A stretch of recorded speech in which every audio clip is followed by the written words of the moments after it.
You have any fears? You ever second guess yourself? Have you ever quit?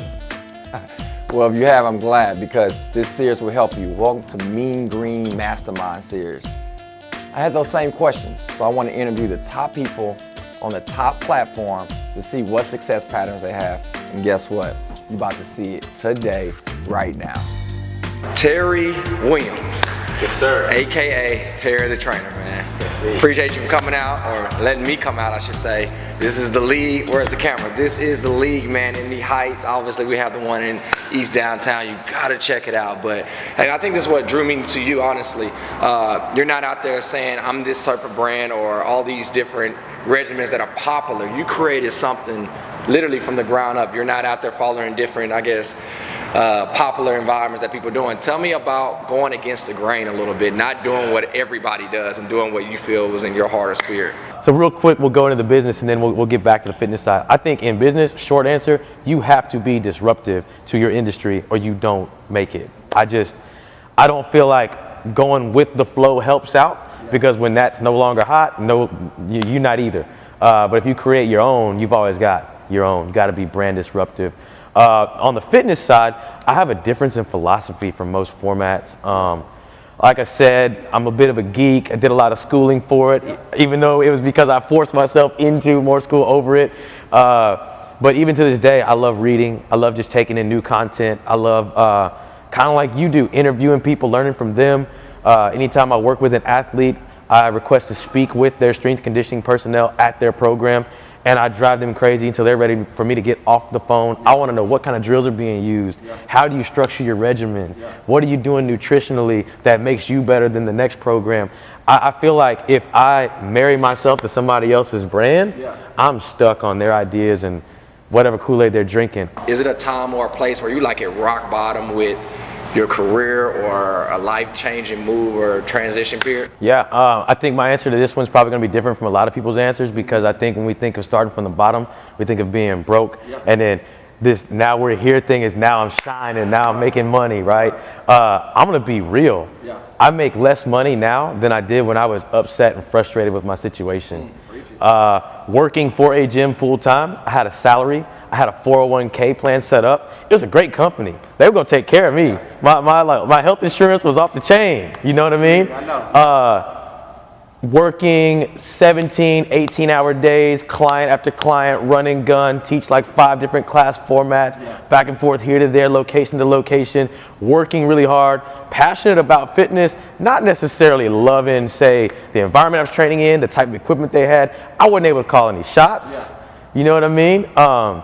I did well for myself by building a solid client base, but I wasn't teaching based on my own format. If I'm honest, I wasn't really even implementing my own training philosophy. I'm going with what the trainer to my left and my right are doing, because that's my staff, that's my team, that's the way we do things without questioning it.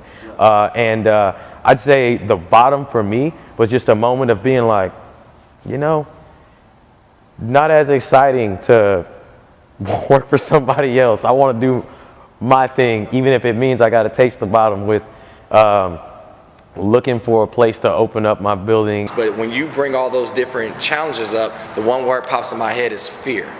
When we think of fear, what's your approach with that? Does fear create something within you, or where would you be without fear, in other words? Where would I be without fear? Well, I mean, everybody's afraid to go jumping off a cliff without a parachute, right? That's a scary thing.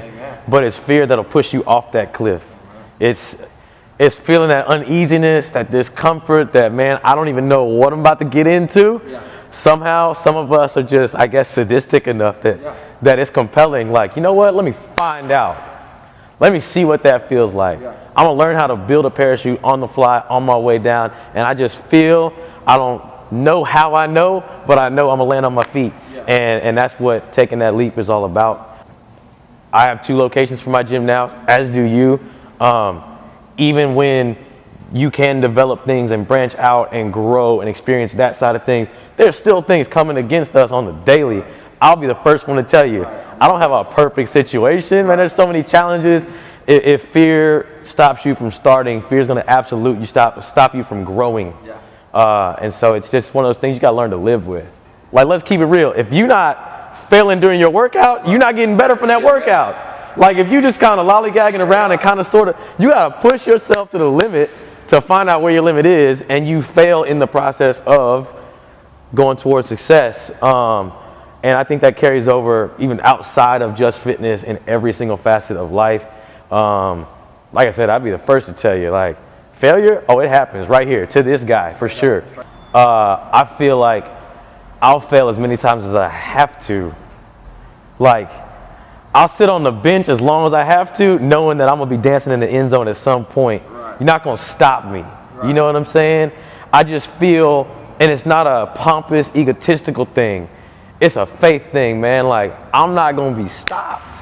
Do you look for the perfect opportunity to start, or do you start? Start.